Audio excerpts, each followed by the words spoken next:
Bayangkan anda hampir memiliki sesuatu yang anda idam-idamkan hanya untuk kehilangannya saat ia di depan mata. Begitulah Liverpool dalam beberapa jendela perpindahan.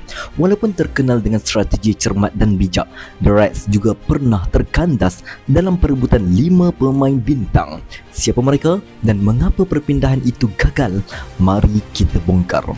Liverpool bukan kelab yang membeli dengan panik. Mereka bagaikan tukang ukir meneliti sepotong kayu sebelum mengukir dengan harapan hasilnya sempurna. Di sebalik setiap perpindahan ada sistem analitik yang canggih yang dikendalikan oleh data scouts, tim perekrut seperti Michael Edwards dan Julian Wards pada dulunya, dan kini di bawah Arne Slot sistem itu masih kekal tersusun. Liverpool mencari pemain bukan sekadar kerana nama, tetapi kerana pemain itu sesuai dalam missionnya, sesuai dalam sistem gegenpressing, mampu bekerja keras tanpa bola dan memberi impak ketika memiliki bola. Namun, kadangkala walau segalanya hampir sempurna, takdir berkata sebaliknya. Pertama, Nabil Fekir, visi kreatif yang terlepas. Kenapa Liverpool nakkan Fekir? Pada tahun 2018, Fekir dilihat sebagai pengganti ideal untuk Philippe Coutinho, seorang advanced playmaker dengan kelincahan, teknik tinggi dan insting menjaringkan gol dari jauh. Klopp mahukan otak kreatif baru yang dapat membuka ruang ketika lawan berkubu. Yuran telah pun dipersetujui, gambar sudah diambil. Laporan media menyatakan dia hanya tinggal menandatangani kontrak. Kenapa gagal? Masalah lutut dikatakan penyebab, tetapi Fekir membidas laporan itu. Ada juga yang mengatakan isu sebenarnya berpunca dari konflik antara ejen dan Liverpool. Seperti pelukis yang sudah menyiapkan kanvas, tetapi tiba-tiba kuasanya patah sebelum sapuan terakhir dibuat. Kedua, Moises Caicedo dimenangi oleh Chelsea.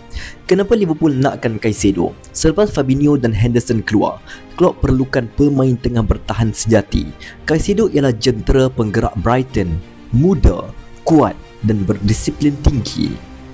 Liverpool buat kejutan dengan bidaan 111 juta yang mana ia adalah merupakan rekod kelab. Brighton setuju, semua nampak lancar. Tapi kenapa gagal? Caicedo secara peribadi memilih Chelsea. Dia hanya mahu ke sana sejak awal. Liverpool menarik diri dengan tenang, mengelak dari perang harga yang tidak perlu. Laksamana yang sudah siap menaiki kapal, tapi anak kapalnya memilih berlayar ke pelabuhan lain.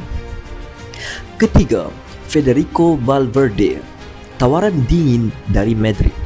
Kenapa Liverpool nakkan Valverde? Dia ialah pemain box to box yang sempurna. Klopp melihat Valverde sebagai versi moden Steven Gerrard, mampu bertahan, menyerang dan menjaringkan gol.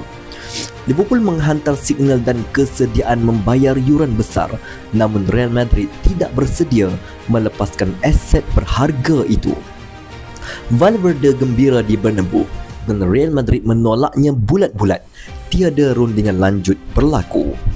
Seperti peminat yang memandang bintang dari jauh, tahu ia indah tapi takkan jatuh ke ribanya. Keempat, Alex Teixeira, harga yang terlalu mahal. Teixeira sedang panas di Ukraine, 26 gol dalam 26 perlawanan untuk Shakhtar Donetsk. Liverpool mahukan penyudah klinikal ketika barisan serangan masih dalam pembinaan.